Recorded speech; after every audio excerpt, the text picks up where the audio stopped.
All right. Yep. Dr. Dominic D'Agostino has a diverse background in neuroscience, molecular pharmacology, nutrition, and physiology.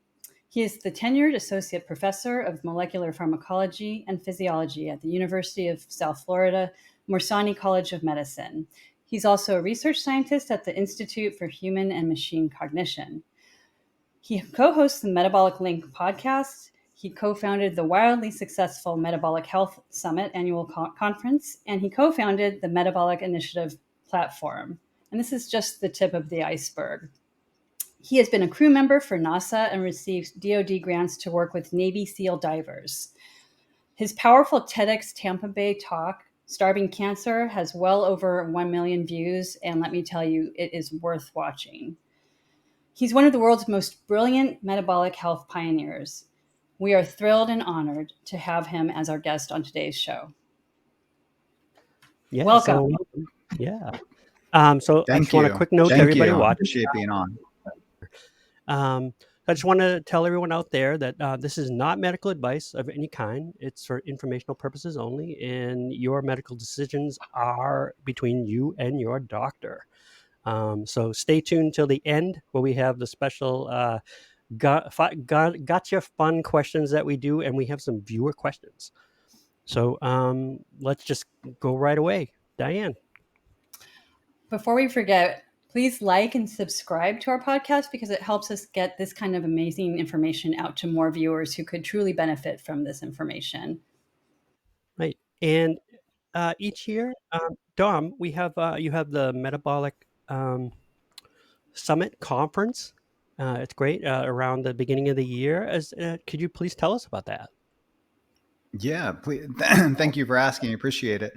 The Metabolic Health Summit originated actually from our lab, and I would have to kind of credit Dr. Angela Poff. She was one of my first PhD students, and then collaborating with Victoria Field, who has a background in media, diet therapies, and just metabolic health in general. They're my co-hosts for the event, but it started in 2016. At the Embassy Suites at the University of South Florida, Morsani College of Medicine, and it quickly grew without any advertising at all into originally just starting out for epilepsy and maybe cancer, and it outgrew the Embassy Suites, and then it ended up in we had it hosted in California. This year we hosted in Clearwater, Florida, and we had probably about 800 participants at the in-person event, and we also had a virtual platform. So in addition to the Metabolic Health Summit, we have the Metabolic Initiative, Metabolic Health Initiative platform that is basically developing educational content for practitioners, including continuing medical education credits or CME credits. So just want to plug the Metabolic Health Summit and the Metabolic Health Initiative platform as a platform that is developing content for practitioners to educate them about these important metabolic therapies. That's funny because the next question is, could you share with us about what inspired you to co-found the innovative Metabolic Health Initiative? And I am a proud member from the get-go. So could you talk just a little bit about that? Thank you. Yeah. Well, I have to credit my co-host, Dr. Angela Poff and Victoria. So they really steer the ship on that. And I just come in as sort of helping to promote it. As a full-time teacher at the medical college, I teach medical students and also PhD students and master's students too, and get them to do research in the area of metabolic health, specifically dietary therapies. So I think we all realize that there is a paucity of research on diet therapies, ketogenic diet therapies, and even a recognition of things like diet therapies for epilepsy, which is like, the standard of care when you fail drug therapy. So we were very motivated to get people together and to more or less create like a think tank, through the Metabolic Health Summit, to bring practitioners there and to bring top tier scientists there to talk about the science and then the application of the science, in particular ketogenic diet therapies and other metabolic based therapies. And then the metabolic health initiative kind of spawned out of that as a much needed platform where practitioners could go at any point in time to get the CME content and the material that could help train them and educate them on the science and application of these emerging therapies. So that, in essence, sort of is like the background of this. And it's at the very nascent stages. So we are looking to expand this and increase the application of the ketogenic diets, not only for neurological diseases, but also with a real emphasis on psychiatric diseases too, in metabolic psychiatry. So that's a very rapidly expanding field that we want to broaden out and really train practitioners on this. Yeah, and a personal note for us too, I'm 18 months with the therapeutic ketosis for bipolar. Because I had trouble with medication and had to find some other route to try to get support. And I was lucky enough to find a doctor in my area that could support me with that, and it's been working great. I've never felt better, and I'm not against medicines in any regard, but I couldn't take them. I had vision problems and things like that. So we really appreciate those efforts, and that CME thing can't be understated. It really it helps make it mainstream. Yeah, for sure. Thanks. Yeah. So on his excellent YouTube channel, Nick Norwitz, who you may be familiar with, recently asks about the claim that Dr. Dayspring made about ketones down-regulating LDL. Nick said he is aware of mouse models showing the opposite. Are you aware of any such research, mouse, human, or otherwise, or do you have any opinions on lean mass hyperresponder in general? Yeah, that's definitely a hot topic. I probably get asked about the elevation of LDL in the context of a ketogenic diet more than any other question. in regards to emails and the last conversation I was in, it came up quite frequently. I am unaware of any data to indicate that an elevation of ketones, either through the ketogenic diet or exogenous ketones, would in any way change the LDL receptor. Actually, I think, come to mind, there's some indication that a ketone ester, and this is early work, I think, done by Dr. Richard Veach, may lower LDL. But I don't think anyone has really looked at the LDL receptor in regard to that. I think the elevation of LDL and ApoB in response to a ketogenic diet, we thought initially was kind of more of like an anomaly that we'd see, like more an anomaly. But I would venture to say that pretty much everybody that I am in contact with that has been following a sustained ketogenic diet and has what I would say of a more robust metabolic health and even athletic, and sustains pretty high ketones over time. I've never seen an individual in sustained ketosis that had like a lower BMI and would fit the athletic phenotype. I've never seen them with a low LDL. So they're typically always trending high, and many of them fit this phenotype of the lean mass hyperresponder, which is an HDL over 80, which I don't have, but I do have triglycerides, in the 40s and 50s range, and I do have an LDL that fits this description. Although my HDL is getting upwards close to 80 on some of my measurements. And the reasons for this, and Nick is really advancing this idea, as David Ludwig, I think, was the first to sort of hypothesize the lipid energy model, that the elevation of LDL is kind of a consequence of lipid trafficking in response to greater fat oxidation and transport needed in response to a ketogenic diet, which I think, I'm not sure they've done the correlation, which correlates to lower insulin, higher fat oxidation, and just being adapted to a ketogenic diet over time. I tend to fit that model a little bit loosely, but at the same time, resistance training indicate that I have a transporter that may transport more cholesterol across the intestinal surface, and I am I guess what you would call a hyper absorber. So I'm adjusting some parameters to see how my LDL and ApoB change in response to dietary interventions and more recently a drug intervention. Yeah, just on a personal note, my LDL has trended up. My BMI is low, and my HDL has also gone up, and my triglycerides have gone down. So I don't think I quite meet the numbers yet either, but I have definitely trended that way. Yeah. Yeah. One solution to that could be more of a plant-centric or vegetarian or vegan ketogenic diet. And I'm going to do some experiments where I'm just incorporating more nuts, macadamia nuts, nut butters, and then cutting my animal cholesterol based saturated fat and cholesterol by like 2/3 and keeping my dietary cholesterol under 1,000 grams per day. There were some days where it was like 5 grams of cholesterol per day, which is really, really high, even from the context of like, ancestral eating, paleo diet. So I'm gonna test this hypothesis, which more or less started a few days ago. So just decreasing my cholesterol intake to see if I can modify my LDL and ApoB.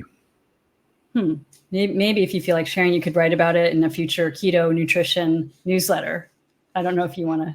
Yes. We'll talk about those later because I want to plug that fantastic newsletter that you guys produce. But okay, so we only have 20 more questions.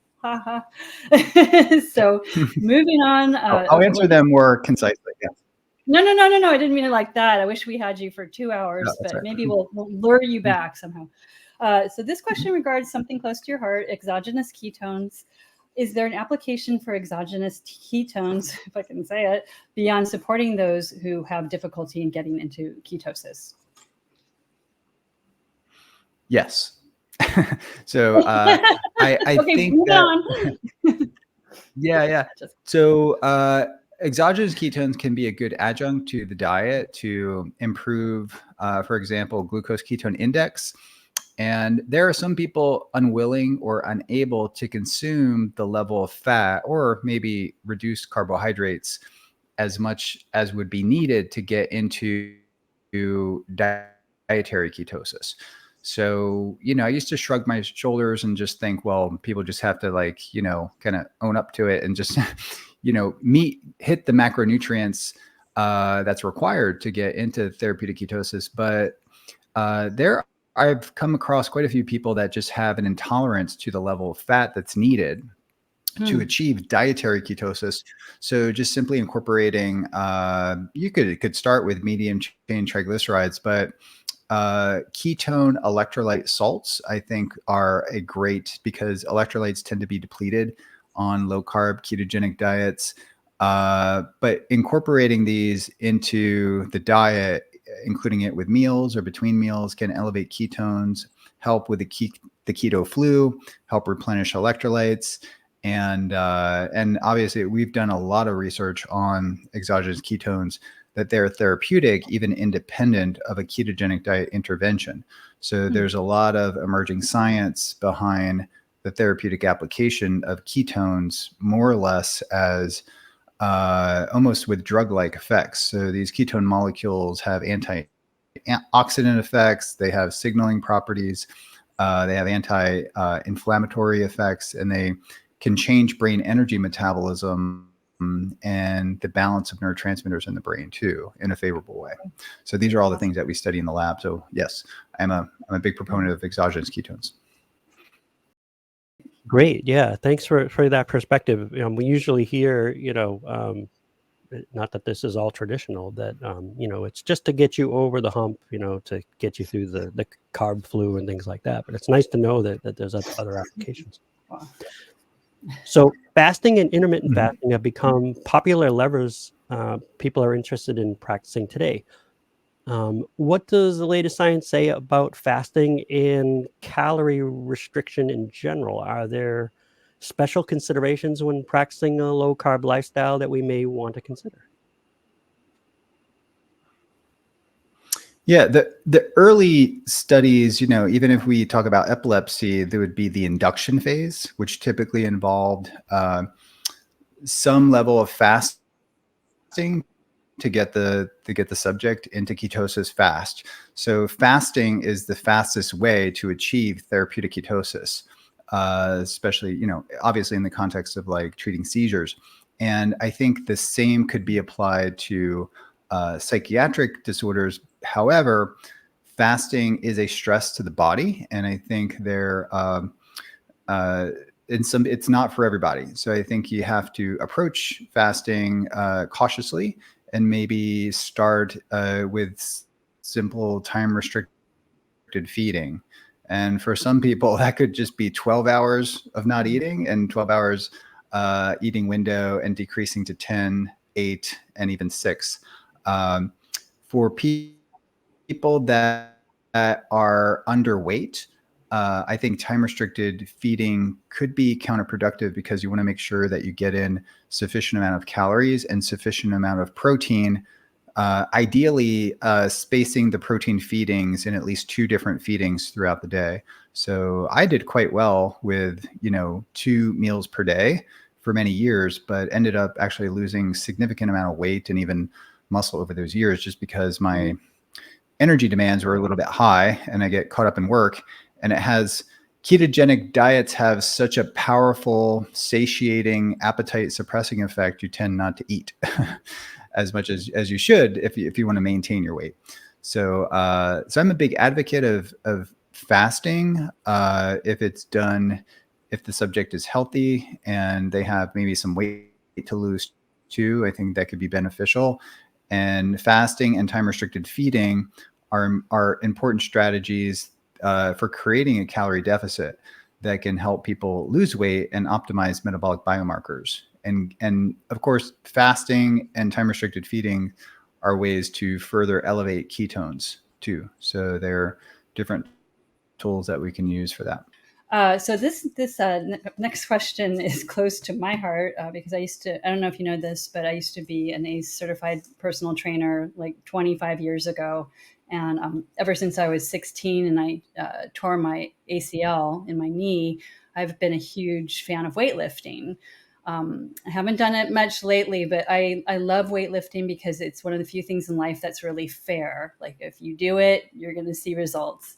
So my question for you is, I know you're an avid weightlifter. Your Instagram feed inspires like hundreds of possibly thousands of people with what you do in your gym. So I wondered what initially drew you to weight training, and what keeps you doing it even when you go through hard times? What keeps that going? Well, I think exercise, in particular resistance training, is a form of metabolic therapy. And I will further extend that. I began weight training in high school and then in college, and almost consider weight training a form of psychotherapy because the stress of academia, of just sitting in a desk all day, writing, analyzing data, conducting experiments. I needed to sort of have an activity that could be intense, that would break the monotony of long hours at the desk or at the lab. And I think, not really knowing it at the time, but I think that was the ideal way to build metabolic health, because you're building skeletal muscle mass over time and muscle metabolic currency, right? And I think the more we deposit into our metabolic currency, that's going to pay big dividends as we age, and also building muscle mass and strength at an early age also builds bone mineral density. And then that can translate to greater, it's easier to maintain more muscle mass and greater bone density and more function, in more advanced age. And as I'm approaching pretty soon to be 50, I think I'm very thankful that I did a lot of resistance training at a younger age. And it was more or less inspired by, playing football when younger, being injured, breaking my leg playing football, and getting more into lifting weights to recover the atrophy associated with being in a cast for like 3 months or 4 months or whatever. And reading up on it a lot at the time. And this is like in the early 90s. So it caught the bug, and then when I get into college, you just spend the majority of your time just studying and it was a great Mhm. stress relief to go to the gym like after a full day of studying or between classes. And I just love the science and how to apply the science of nutrition and training and it's a very personal thing too. Like some people like team sports, but for me, it was mountain biking. I was very much into that. And then just lifting with my friends typically. So it was like a social sport, but also very Cool. personal, where you can create, personalized goals and uh, experiment with nutrition and supplements and things like that. So, I could talk about that a long time, so I'm trying to shut up, but I'm going to say one more thing. I think it's really neat that I believe from what I've seen on your Instagram, you have a home gym, yeah. right? It's like you don't have to go, you don't, and that's really nice. That can keep up the consistency because I mean, I used to work for a local gym, so I'm not against gyms. They were great people too, but it's nice to have stuff. You don't need like a whole gym. You could just have some free weights or Yep. whatever, like I do. So it doesn't have you don't have to go Yeah, somewhere. I'm 10 years without going to the gym, and I know what my workout's going to be today. As soon as I finish up work today, I'll be 15 minutes in the barn training and then dinner, and then I have some activities planned after that. So it's very liberating to just have a simple home gym, and you don't need fancy equipment, that's for sure. As you had mentioned before, a lot of these things can be metabolic stressors, which can be a good thing. But if for those starting into, say, a low carb or keto therapy, would they want to back off on heavy weightlifting if they were used to intense workouts for a few months? Or any thoughts on that? Yeah, that's a good question. I would say keep all things equal, right? But I would say the adjustment or the titration, if you want to use that term, should come with the diet. So you want to keep protein constant, and then from the person starting from the starting point from an average standard American diet. What you would do is start reducing your carbohydrates over time. We found uh, from a practical standpoint, from a clinical trial standpoint, that we have better adherence with our subjects if we reduce their carbohydrates over the course of like 6 weeks, 4 weeks to 6 weeks. For example, if they're eating 300 grams of carbs a day, which is quite normal standard, someone my size, actually more than 300, drop them down to the first 2 weeks to like 100 grams of carbs a day. So, and then drop them the second 2 weeks down to 50 grams of carbs a day, and then monitor closely from there. You get much better adherence than for example, taking someone from 250 grams of carbs a day to 25 grams of carbs a day. That becomes, you get heavy dropouts with that. So, I have sort of changed my thinking about that over time that in the context of like mental health and even just general metabolic health, the only difference, of course, would be in the context of like, metabolically managing a seizure disorder, that you want to get that person into ketosis as fast as possible. But for the general listener here that's using it, that's hoping to use, a ketogenic therapy as a metabolic therapy for improving metabolic biomarkers, improving, glycemic control, improving mental health. So I would advocate for a transition into ketosis over time. And then you can also incorporate things like medium chain triglycerides, exogenous ketones, and that would help to enhance the adaptations in the transition.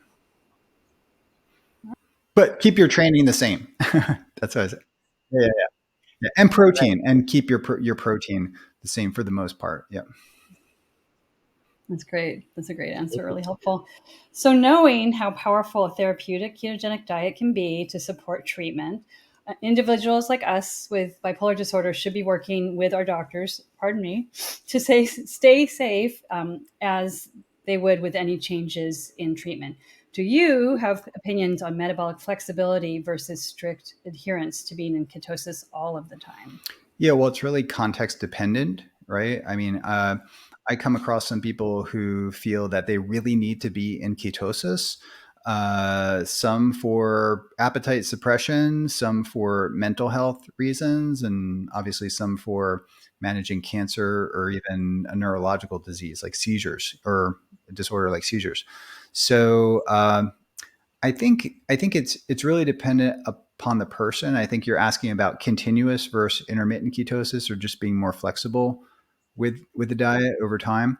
Uh, One, and I was speaking with, I don't give, medical advice, but a couple parents were communicating that their children would like more protein and stuff, maybe on the weekends so. And what they have been doing, the feedback has that they incorporate more MCT, or during periods of time where they're more liberal with their diet intervention, they'll incorporate exogenous ketones around that time to make sure their ketones don't drop.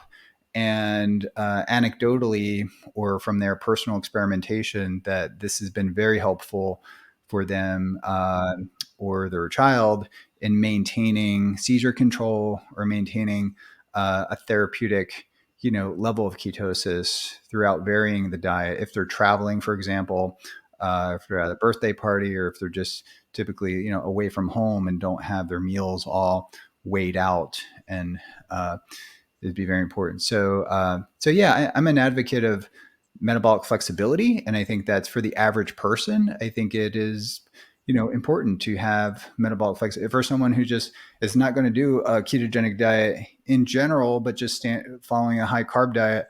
I would advocate for them to experiment with time restricted feeding, periodic low carb, and this will create more metabolic flexibility within them. And then they will have better mood, better health, better energy during periods of limited carbohydrate consumption, and also limited food availability. So it is nice to be able to fast here and there, and not have your brain go into an energetic crisis. So if you, and what experimentally, and I think anecdotally, if you can fast, the more you do time restricted feeding and the more you do low carb, then your body is more adapted to it. So you can easily transition kind of seamlessly in and out of eating high carb, low carb, and have the same energy more or less all the time. Great. Thank you. Yeah. And I can personally relate to that too. In that a year ago, I had a slip up with the diet by accident, eating the wrong food. I was less stable at the time, I suppose. And it knocked me out mood wise, like it was instant. And I snapped back quicker than I probably would have in the past, which was great.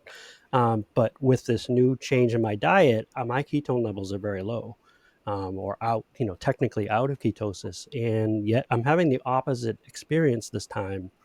And it's probably because I'm pushing all of the levers this time, with stress reduction and exercise, and and I'm not going crazy. I'm eating whole foods and things like that. But I actually feel better now, perhaps, than I did before. So I think it's not only is it individual to the person, it's individual to you at the time, and you want to be really careful. Yeah, good point. So now let's talk about the hot sugar alternative, allulose. This is a 3-part question. I love it when people ask. They say they're going to ask one question, and it's really like 5 questions in one. So, what do we need to know about the sweetener? Does it really decrease blood glucose, and is it safe for everyone or anyone? So allulose is an amazing rare sugar that is essentially non-glycemic. It has very little, if any, insulin response, and also functions as a GLP-1 releasing compound, if you will. So it stimulates the release of GLP-1, which then can tie into appetite suppression. So it has some functional effects, and we're looking at the anti-cancer effects through its ability to occupy the GLUT5 transporter, which is used for fructose too. So we're doing, I have a postdoctoral fellow that's doing some really nice work on different cancer models that overexpress GLUT5. Awesome. All right. The role of AI in medicine is a fascinating topic, such as the use for diagnostics for hard to diagnose or rare conditions. the implications for accuracy are a concern, as the ethics are, or removing the human touch in practicing medicine. Do you have any thoughts on the potential pitfalls and promising advances in AI in medical care? Yeah, well, I've talked to different companies about this, and I think AI is kind of a double-edged sword. I think it has tremendous applications, for example, for taking all of our data. For example, if you were to do blood work over time, you could have like your own GPT, like self GPT for your health, where that AI system could be, have access to all your health records, and you could ask it questions about, hey, uh, does my genetic profile, for example, favor me following this kind of diet, or will I have an adverse, response to consuming this drug or that drug, or am I a fast caffeine metabolizer or something like that? So I think AI, the integration of AI systems to the medical health community, especially for those systems to access our personal data as we collect it longitudinally and to give actionable advice, is a very real thing. And I've been sort of consulting for a number of different companies that are putting their AI platform, are developing it in a way that it's going to be very actionable and helpful to patients. I think it's going to take some time, sort of like nutrigenomics, and it's going to take some time for these things to evolve, and they'll go through multiple iterations where they'll improve over time. Okay, well, this is a little bit biased, and you'll see why, but this is actually from one of our viewers. She said, I often hear people discussing on the internet about how keto can be bad for women's hormones long-term. Is there any scientific backing to this claim? And if so, what could we do to prevent that from happening? Yeah, well, I'll briefly state that female physiology, it can be more reactive to carbohydrate restriction and to ketogenic diets. And that could manifest in different ways. Typically lowering blood glucose and lowering blood glucose to the point where feeling symptomatic for hypoglycemia, and also lowering insulin to the point where insulin regulates a number of other hormones, including the conversion of T3 to T4 to active thyroid. So I know in the context of female lean mass hyperresponders, they tend to present with below the typical reference range of active thyroid, or T3. So this is a feature of females that are lean mass hyperresponders, but it does not appear to have any pathological consequences. They're obviously burning fat at a very accelerated rate, right? So what I think would be important to measure is just like body temperature, right? I think I've heard it stated that we're undergoing like a global cooling in regards to the body temperature of people, and that would be a reduction in metabolic activity. And I think if you control for calories and protein and you follow a ketogenic diet, and you're not over exercising, I have not seen convincing evidence that there's any pathological effects on hormone activity for women that are not pregnant or breastfeeding. In women that are breastfeeding, what feedback that I got even from my colleague, Dr. Angela Popp, is that lactation was reduced. So it becomes difficult to breastfeed because as insulin drops, I guess that impacts maybe prolactin and breast milk production and things like that. So it came from her, but maybe about a half dozen other people.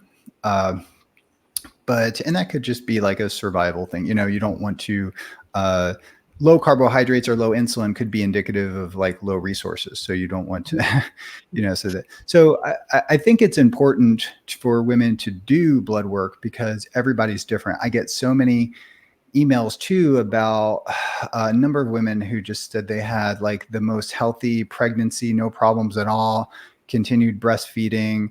I sense that they were on a higher protein ketogenic diet when they say they're on a ketogenic diet, and they had no problems at all. But I think it's important. Everybody is a unique metabolic entity, and they need to really do blood work to indicate that everything is healthy in regards to comprehensive metabolic panel, CBC, and check hormones. I think it's going to be important.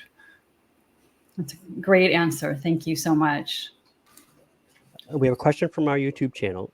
Do you have any advice for someone who may be a bit older, who is not interested in medical school, but who wants to get involved in the field of metabolic psychiatry, such as research? What would be some options for them to pursue?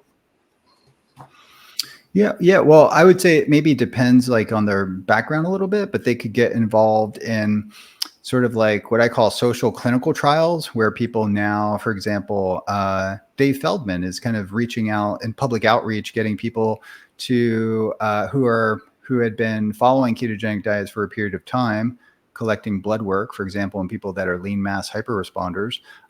There's a lot of researchers out there that are reaching out to the public to get information from people who've been following these diets, to get, especially if they're actually getting the blood work and collecting it over time to see how certain markers are changing.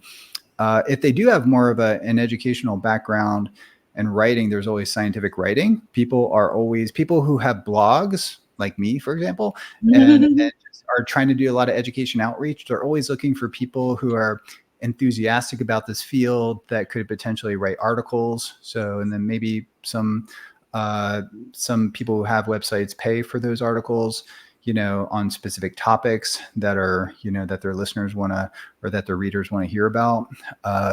There's that. And yeah, just getting for, I guess, advocacy. So just getting out there and maybe creating a social channel, creating some video content on certain topics that they're passionate about. And I think that is one way to just help with the awareness and education outreach on this topic. Okay, I've been dying to ask you this because I did go to, your blog is one of the best resources out there for as a vegan, but just all kinds of topics. And I love books, and Dr. D'Agostino has several blog posts about his favorite books. What are his favorite books? And one of them is this. Let's see if I can do this right. It's about Albert Einstein, and he listened to all 21 hours of it on yes. But you can also get the actual book, which is what, 650 pages, you said, or at least. The title, I should say what the title is. It's by Walter Isaacson, and it's Einstein, His Life and Universe. And so my question, you're probably thinking, like, what's the question, Diane? What are the few things that have stayed with you about this remarkable scientist's life and philosophy? Because I know you're buff. There's some things that you just remember about, Albert Einstein. I lived on Princeton campus during my graduate studies. I didn't attend Princeton, but it was close to Rutgers. So I just remember walking past his house, walking around the streets that he walked, and just spending a lot of time in the area where Einstein lived and did some of his, seminal work. And I tend to gravitate towards like some of the personality traits that Einstein has, like just like things like not wearing socks, like just trying to simplify his life so he could dedicate, his daily time and resources to his passion, to his work. So just like simplifying his life in a way. And I love that philosophy too. So I think deep thinking involves just simplifying your life in a way that you can devote time, energy, and resources to what you're passionate about. And for me, I mean, that's kind of why I am an N of 1 experiment in progress all the time. In addition to doing research in the lab on, animal models and some human research now, I think some of the research questions that came about actually was with tinkering with my own physiology and just sort of making a hypothesis and coming up with interesting observations and saying, okay, we need to study this kind of thing. So so Einstein has always been his philosophy, his also as a humanitarian, I think I was inspired by sort of his advocacy against nuclear proliferation and using the atomic bomb, and just his whole story is just so amazing in so Oh, many different ways. And I think we have a lot to learn. And Isaacson is just like an amazing writer. So Yeah, that's what Michael said. Mhm. When I saw you recommended that, I splurged and I bought the Audible version of it. So I'm going to start listening to it. And I have to say one more funny thing, because I have a rule: I won't buy a book that's over $10 usually, unless it's really special. But I saw the guy who narrates that book is like one of my all-time favorite actors. His name and voiceover people. His name's Edward Herman. And not only was he in The Lost Boys, which is one of the greatest movies of all time, he plays a very important character. I won't even say who he is.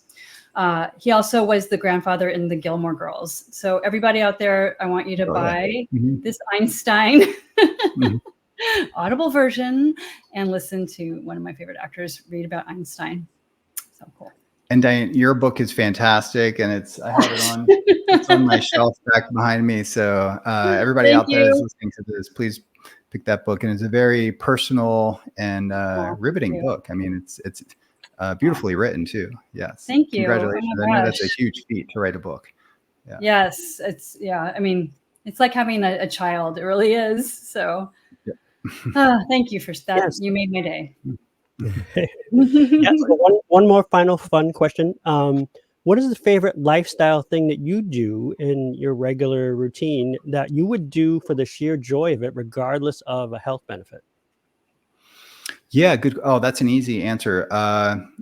Walking with my dogs, like a very brisk post-meal walk, always after dinner. I try to do it after breakfast too. Really enjoy the creative downtime, I guess I would call it. Long walks with my dog, always at least 2 miles, per night. And lately I have been rucking. So what I do is put a 40 to 80 pound pack on my back while I walk my dogs, and I get in my 10,000 steps per day while rucking. So just get in, extra calories and kind of lifting at the same time. So cool. Yeah, I love walks. Einstein really loved walks too. So that always inspired me that a lot of his creative downtime and thinking to work out problems was just doing long walks. Awesome. Yeah, I can echo that too. We have a beautiful rail trail on the river here in my town. I can just go a half a mile and I'm on a beautiful, sunsets and everything. It's great. Yeah, we do. I've started the spring just came. It's absolutely beautiful. So I've been doing walks and hikes, but I have to be careful because we have a very active mountain lion population in where I live. So I have to watch out. I just can't go at dawn or dusk. Yep. That's kind of tempting fate. We have wild hogs and alligators and stuff too. Ran into both. Oh my God. So, yeah. Wow. So thank you so much. I think we hit the time allowed. And thank you so much for being on. It was an honor to have you here. And thank you. Love the information that you had for us. Thank you both for having me. I appreciate it. Cool.